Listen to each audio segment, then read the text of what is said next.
ദൈവത്തിന്റെ അതിപരിശുദ്ധമായ നാമം വാഴ്ത്തപ്പെടുമാറാകട്ടെ. പ്രാർത്ഥനയോടെ എന്നെ കേൾക്കുന്ന ഏവർക്കും ക്രിസ്തയേശുവിൽ സ്നേഹവന്ദനം. സഹനത്തിന്റെയും ത്യാഗത്തിന്റെയും സ്നേഹത്തിന്റെയും നോമ്പ് കാലയളവിലൂടെ നാം വീണ്ടും കടന്നു പോവുകയാണ്. ആഴമേറിയ പ്രാർത്ഥനയിലൂടെയും പ്രത്യാശ നിറഞ്ഞ ധ്യാനത്തിലൂടെയും നമുക്ക് നമ്മുടെ ശരീരത്തെയും മനസ്സിനെയും ഒരുക്കാം. ഇന്ന് നോമ്പിന്റെ 36-ാം ദിനം. സഭയായി ഇന്ന് ധ്യാനിപ്പാൻ തിരഞ്ഞെടുത്തിരിക്കുന്ന ധ്യാന വിഷയം നേർക്കാഴ്ച എന്നാകുന്നു. ബർത്തിമായിയുടെ സൗഖ്യത്തെക്കുറിച്ചാണ് നാം ധ്യാനിക്കുന്നത്. ഈ വിഷയത്തിന് ആധാരമായി എടുത്തിരിക്കുന്ന വേദഭാഗം വിശുദ്ധ മർക്കോസ് എഴുതിയ സുവിശേഷം 10-ാം അധ്യായം 46 മുതൽ 52 വരെയുള്ള വാക്യങ്ങൾ. അതിലെ 52-ാം വാക്യം വായിക്കാം. യേശു അവനോട്, പോക, നിന്റെ വിശ്വാസം നിന്നെ രക്ഷിച്ചിരിക്കുന്നു എന്ന് പറഞ്ഞു. ഉടനെ അവൻ കാഴ്ച പ്രാപിച്ചു, യാത്രയിൽ അവനെ അനുഗമിച്ചു. വിശുദ്ധ മർക്കോസ് എഴുതിയ സുവിശേഷ ക്രമത്തിൽ യെരുശലേമിലേക്കുള്ള അവസാന യാത്രയിൽ യേശു ചെയ്ത അവസാന അത്ഭുത പ്രവൃത്തിയാണ് കാഴ്ചയില്ലാതിരുന്ന ബർത്തിമായിക്ക് നൽകിയ സൗഖ്യം.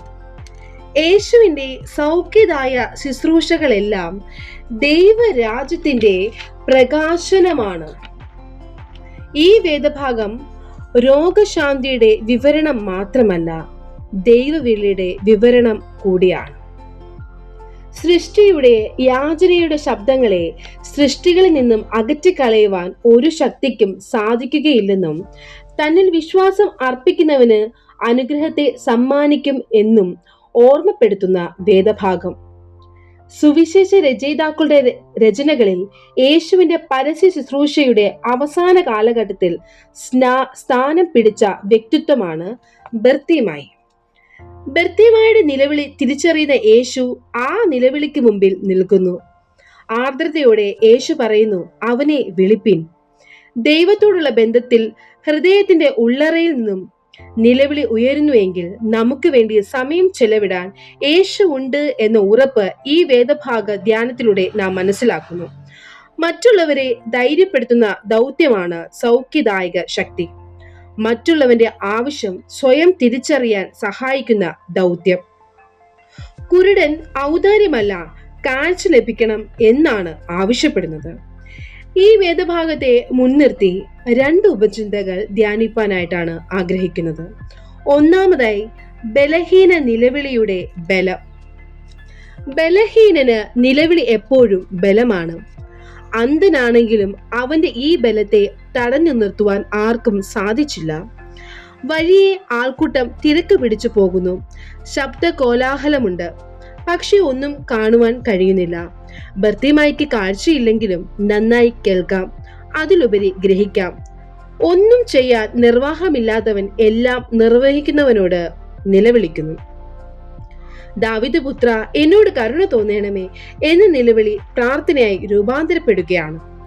ആ പ്രാർത്ഥന യേശുവിന്റെ കൂട്ടായ്മക്കാർക്ക് അരോചകവും അസ്വസ്ഥതയും ഉളവാക്കുന്നതായിരുന്നു. അതിന്റെ മധ്യത്തിൽ യേശു ബർത്തിമായുടെ നിലവിളി കേൾക്കുന്നു. നമ്മുടെ ചുറ്റിനും നമ്മുടെ പ്രാർത്ഥനകളെ വിലക്കുവാൻ അനേകർ ഉണ്ടാകാം.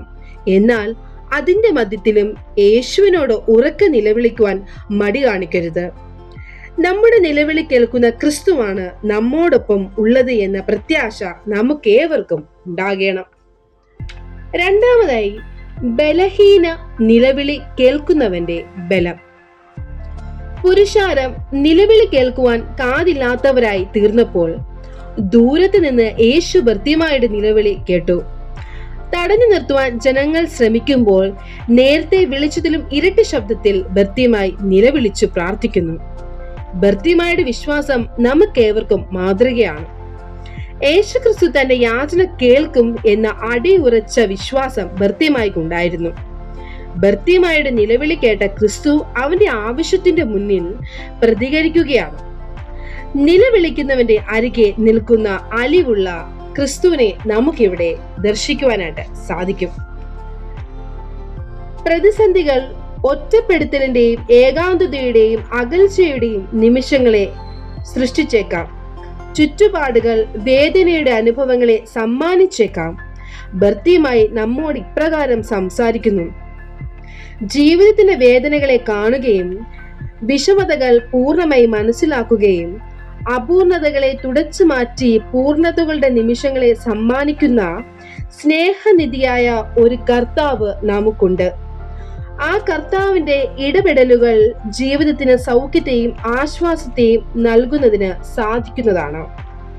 നോമ്പ് നാളുകളിൽ ജീവന്റെ ഉടയവന്റെ കരത്താൽ രൂപാന്തരത്തിന്റെ നിമിഷങ്ങളെ ലഭ്യമാക്കുവാൻ ദൈവം നമ്മെ ഓരോരുത്തരെയും സഹായിക്കട്ടെ എന്ന് പ്രാർത്ഥിക്കുന്നു. നമുക്ക് പ്രാർത്ഥിക്കാം.